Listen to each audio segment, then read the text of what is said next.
والآن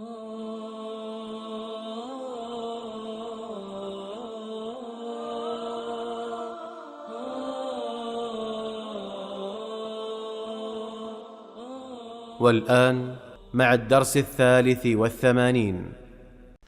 الحمد لله رب العالمين، والصلاة والسلام على أشرف الأنبياء والمرسلين، أما بعد، فنكمل ما ابتدأنا به من قراءة كتاب الحدود في كتاب الموطأ للإمام مالك رحمه الله تعالى.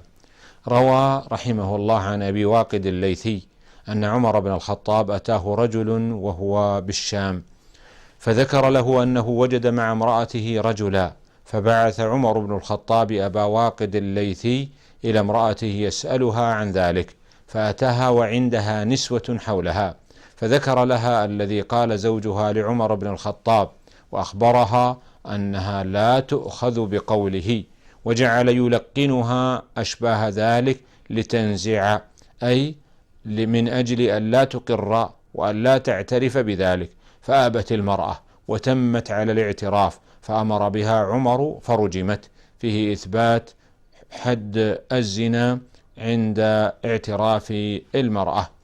ثم روى عن سعيد بن المسيب أنه سمع أنه قال: لما صدر عمر بن الخطاب من منى أناخ بالأبطح، والأبطح مكان قريب من منى يتخذه الحجاج مكانا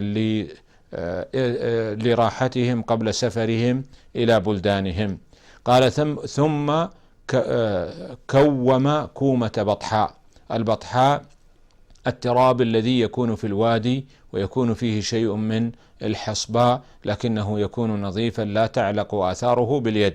ثم طرح عليها رداءه واستلقى، أي ارتاح على تلك الكومة من البطحاء، ثم مد يديه إلى السماء فقال: اللهم كبرت سني وضعفت قوتي وانتشرت رعيتي، فاقبضني إليك غير مضيع ولا مفرط. وفي هذا جواز أن يدعو الإنسان على نفسه بالموت إذا خشي من فتنة، أو استثقل أو خشي على نفسه من ترك طاعة الله عز وجل. قال: ثم قدم المدينة فخطب الناس فقال: أيها الناس، قد سنت لكم السنن، أي بينت لكم معالم دينكم، وفرضت لكم الفرائض، وتركتم على الواضحة، أي السبيل البينة، إلا أن تضلوا بالناس يمينا وشمالا، وضرب بإحدى يديه على الأخرى. ثم قال: إياكم أن تهلكوا، عن آية الرجم، فيه دلالة على ثبوت عقوبة الرجم، وفيه دلالة على أن هذا الدين واضح المعالم وليس فيه الشيء من الأشياء الخفية التي تخفى على الناس. قال: إياكم أن تهلكوا عن آية الرجم، أن يقول قائل: لا نجد حدين في كتاب الله، يعني حد الرجم وحد الجلد، فإن بعض الناس أنكر حد الجلد حد الرجم وظن أن الواجب هو الجلد فقط. قال: إياكم أن تهلكوا عن آية الرجم، أن يقول قائل: لا نجد حدين في كتاب الله، فقد رجم رسول الله صلى الله عليه وسلم ورجمنا. فيه أن الأفعال النبوية حجة، وأنه يؤخذ منها دين الله عز وجل.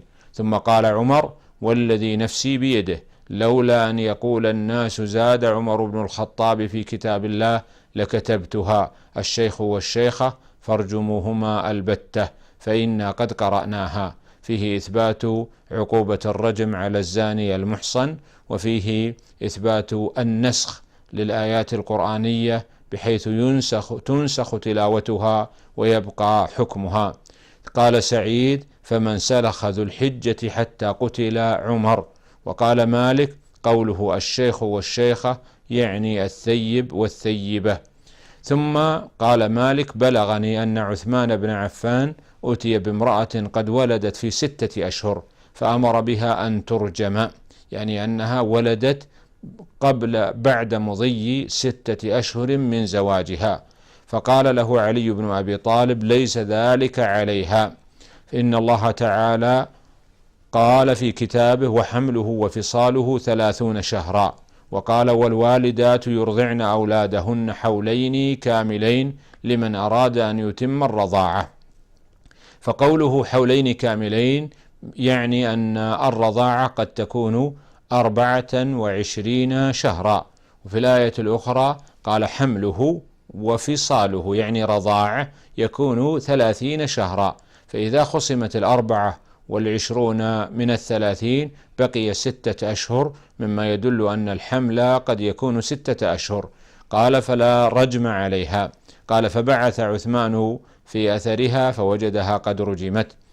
ثم قال مالك سألت ابن شهاب عن الذي يعمل عمل قوم لوط، فقال ابن شهاب عليه الرجم أحصن أو لم يحصن. واللواط جريمة وذنب عظيم، وقد تواترت النصوص بالتحذير منه، بل قد عذبت أمة من الأمم بسبب إقدامها على هذه الجريمة، رفع الله بلدانهم ثم خسف بهم تلك البلدان وجعل عاليها سافلها. وأما بالنسبة لعقوبة هذه الجريمة فقال مالك يتحتم فيها الرجم، وقال أبو حنيفة ليس فيها عقوبة مقدرة بل فيها التعزير، وقال أحمد والشافعي بأنه يحد صاحبها حد الزنا، فيفرق بين المحصن وغير المحصن. قال المؤلف باب ما جاء في من اعترف على نفسه بالزنا. ثم روى عن زيد بن أسلم أن رجلا اعترف على نفسه بالزنا على عهد رسول الله صلى الله عليه وسلم، فدعا له رسول الله صلى الله عليه وسلم بصوت، فأتي بصوت مكسور فقال فوق هذا، يعني ليس بجديد، والصوت الجديد يؤثر ويؤلم بخلاف الصوت القديم. قال فأتي بصوت جديد لم يقطع ثمرته، فقال النبي صلى الله عليه وسلم دون هذا، فأتي بصوت قد ركب به ولان، فأمر به رسول الله صلى الله عليه وسلم فجلد. ثم قال أيها الناس قد آن لكم أن تنتهوا عن حدود الله، من أصاب من هذه القاذورات شيئا فليستتر بستر الله، فإنه من يبدي لنا صفحته نقم عليه كتاب الله. ثم روى عن نافع أن صفية بنت أبي عبيد أخبرته أن أبا بكر الصديق أتي برجل قد وقع على جارية بكر فأحبلها، أي حملت منه، ثم اعترف على نفسه بالزنا ولم يكن أحصن، فأمر به أبو بكر فجلد الحد ثم نفي إلى فدك. قال مالك الذي يعترف على نفسه بالزنا ثم يرجع عن ذلك ويقول لم أفعل، وإنما كان ذلك مني على وجه كذا وكذا، لشيء يذكره يعني لسبب ولعلة يذكرها، قال يقبل منه ولا يقام عليه الحد، وذلك أن الحد الذي هو لله لا يؤخذ إلا بأحد وجهين، إما ببينة عادلة يثبت على صاحبها، يعني بشهود يشهدون على الإنسان بهذه الجريمة، ففي هذه الحال إذا رجع وقال أنا لم أفعل ذلك لم يقبل منه. وأما الطريق الثاني فباعتراف يقيم عليه، يعني يستمر عليه ولا يعود عنه حتى يقام عليه الحد، فإن أقام يعني استمر على اعترافه أقيم عليه الحد. قال مالك الذي أدركت عليه أهل العلم ببلدنا أنه لا نفي على العبيد إذا زنوا، يعني المماليك. قال باب جامع ما جاء في حد الزنا. ثم روى عن أبي هريرة وزيد بن خالد أن رسول الله صلى الله عليه وسلم سئل عن الأمة إذا زنت ولم تحصن فقال إن زنت فاجلدوها، ثم إن زنت فاجلدوها، ثم إن زنت فاجلدوها، ثم بيعوها ولو بظفير. قال ابن شهاب لا أدري أبعد الثالثة أو الرابعة. فيه أن السيد قد يقيم الحد على مملوكته، لكن ليس لغير السيد أن يقيم الحد. وقوله ولو بظفير، الظفير الحبل. ثم روى عن نافع أن عبدا كان يقوم على رقيق الخمس، يعني يرعى شؤونهن، وأنه استكره جارية من ذلك الرقيق فوقع بها أي زنى، فجلده عمر بن الخطاب ونفاه، ولم يجلد الوليدة لأنه استكرهها. فيه أن المكره لا يقام عليه حد الزنا. ثم روى عن يحيى بن سعيد أن سليمان بن يسار أخبره أن عبد الله بن عياش بن أبي ربيعة المخزومي قال: أمرني عمر بن الخطاب في فتية من قريش فجلدنا ولائد الإمارة 50 في الزنا، فيه دلالة على أن المماليك لا يجلدون في حد الزنا 100، وإنما يجلدون نصف الحد 50. قال: باب ما جاء في المغتصبة، وهي المرأة التي يفعل بها بغير رضا منها. قال مالك: الأمر عندنا في المرأة توجد حاملا ولا زوج لها فتقول استكرهت أو تزوجت، أن ذلك لا يقبل منها وأنها يقام عليها الحد. هذا هو مذهب مالك، وقد خالفه الجماهير فقالوا بأن الحبل والحمل ليس طريقا من طرق إثبات الزنا. قال الإمام مالك: إلا أن يكون لها على ما ادعت من النكاح بينة، أي شهود يشهدون بأنها قد تزوجت، أو شهود على أنها استكرهت، أو جاءت تدمى إن كانت بكرا، أو استغاثت حتى أتيت وهي على ذلك، يعني رفعت الصوت طلبا للغوث لينقذوها ممن يريد أن يغتصبها، أو ما أشبه هذا من الأمر الذي تبلغ فيه فضيحة نفسها. قال مالك: فإن لم تأت فيه بشيء من هذا أقيم عليها الحد، ولم يقبل منها ما ادعت من ذلك. قال مالك: والمغتصبة لا تنكح، يعني لا تتزوج ولا يطأها زوجها حتى تستبرئ نفسها ب3 حيض ليتبين خلو رحمها وأنها لم تحمل من ذلك الإكراه.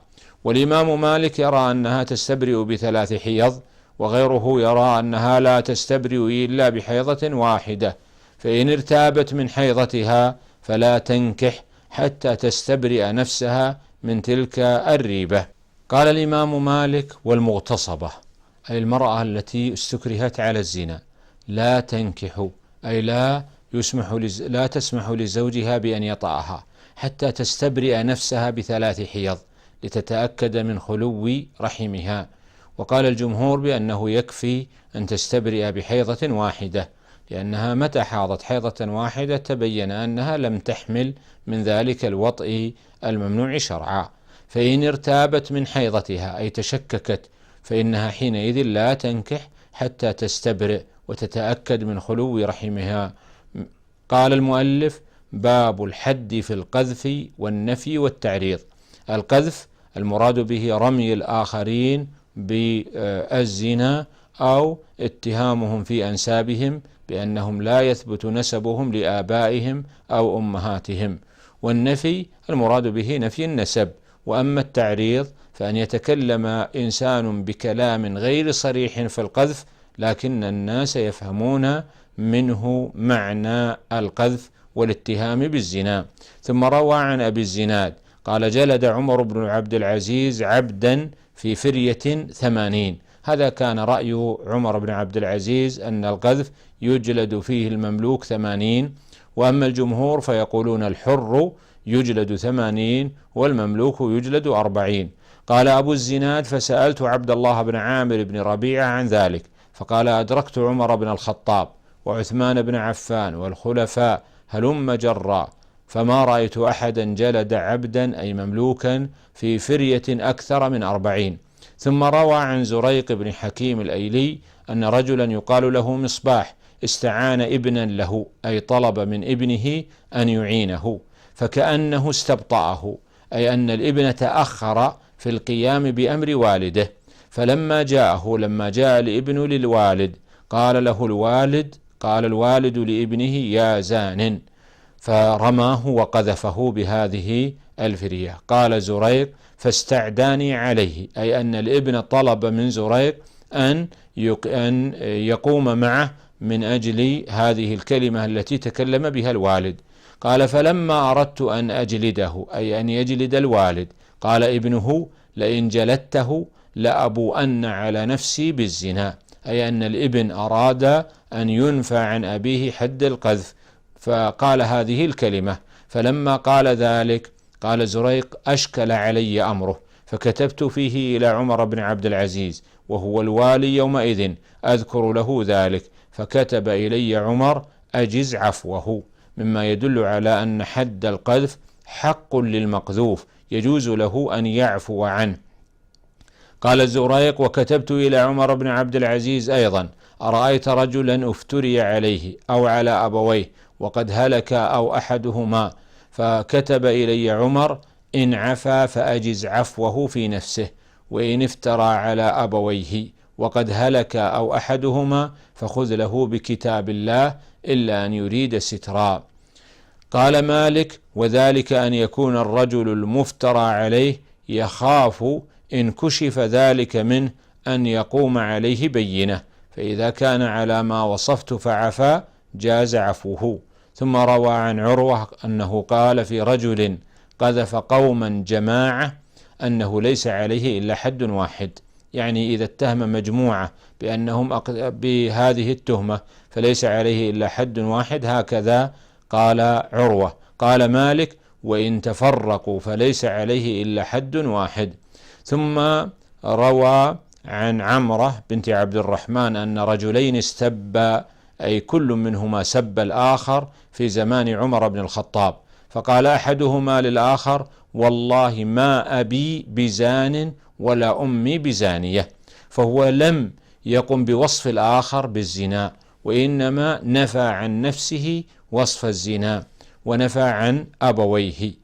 فيفهم من هذا بطريق التعريض أنه يرمي المقابل له بأن والديه قد زنيا. قال: فقال أحدهما للآخر: والله ما أبي بزان ولا أمي بزانية، فاستشار في ذلك عمر بن الخطاب، فقال قائل: مدح أباه وأمه، يعني أن القائل مدح أبا نفسه.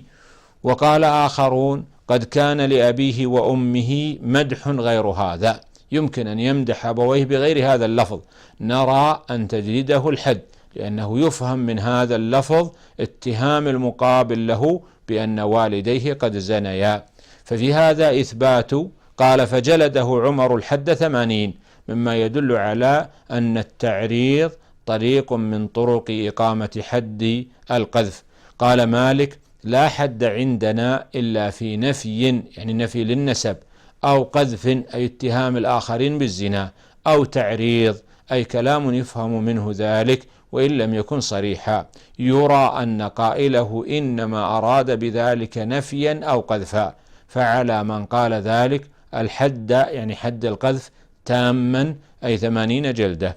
قال: والأمر عندنا أنه إذا نفى رجلا من أبيه فإن عليه الحد، وإن كانت أم الذي نفي مملوكة فإن عليه الحد.